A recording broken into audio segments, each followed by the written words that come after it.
5 साल बाद बिहार में एक बार फिर से चुनावी रणभेरी बजने वाली है।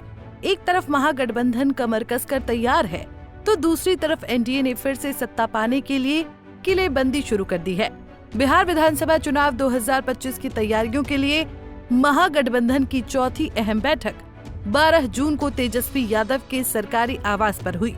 इस बैठक में सीट बंटवारे, साझा कार्यक्रम और भारत बंद जैसे कई बड़े मुद्दों पर फैसले लिए गए।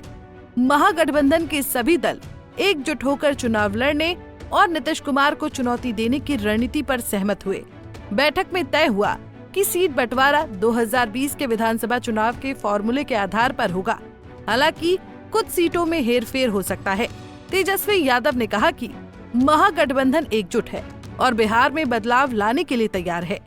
पहले से ही तय था बैठक, और जितनी सब कमिटीज हैं उन सब के साथ जो है बैठक हुई है और सबको जिम्मेदारियां जो है दी गई है। सब लोग अब जल्द से जल्द जो है कार्यक्रम बनेगा, मैनिफेस्टो बनेगा, हर एक चीज़ को लेकर के जो है बातचीत हुई है, डिटेल्ड में हुई है और अच्छी टीम बनी है। और बिहार की जनता बदलाव चाहती है और इस बार हम सब लोग बिहार की जनता के लिए लड़ाई लड़ेंगे और परिवर्तन लाएंगे। 9 जुलाई को भी बंद बुलाया गया आपने। हाँ, उसमें हम लोगों का, सब लोगों का समर्थन रहेगा।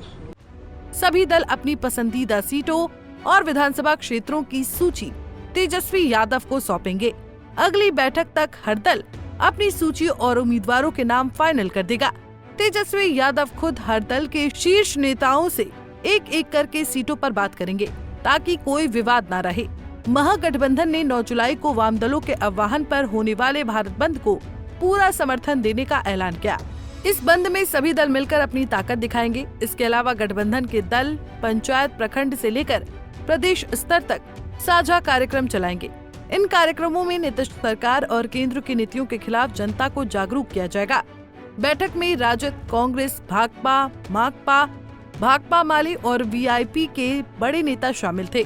राजद की ओर से तेजस्वी यादव, अब्दुल बारी सिद्दीकी, संजय यादव, कांग्रेस से कृष्णा अल्लावरू, राजेश राम, शकील अहमद खान और वीआईपी से मुकेश सहनी मौजूद रहे।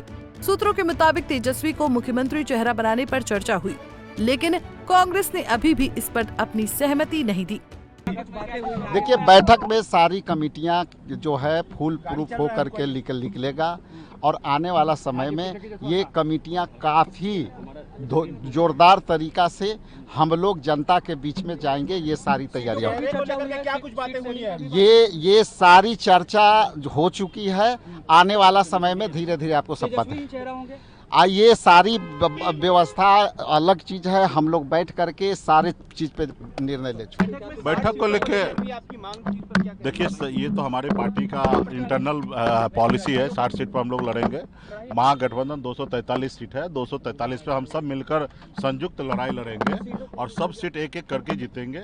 और रहा कि कौन पार्टी कितना सीट पर लड़ेंगे, 1 to 1 बहुत जल्दी क्लियर हो जाएगा और आप लोगों को इसकी जानकारी दे देंगे।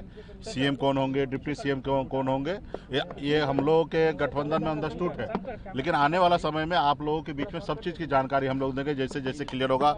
अभी हमारे जो मैन कमेटी के अलावा 100 कमेटी 5 है, उनके साथ हम लोगों ने चर्चा किया। वो अभी रिपोर्ट बनाएंगे और उस रिपोर्ट के आधार पर हम लोग काम करेंगे। उसमें कोई विवाद ही नहीं, कोई दूसरा आदमी का आवेदन ही नहीं है। और जब आवेदन होगा तब ना उस पर विचार होगा।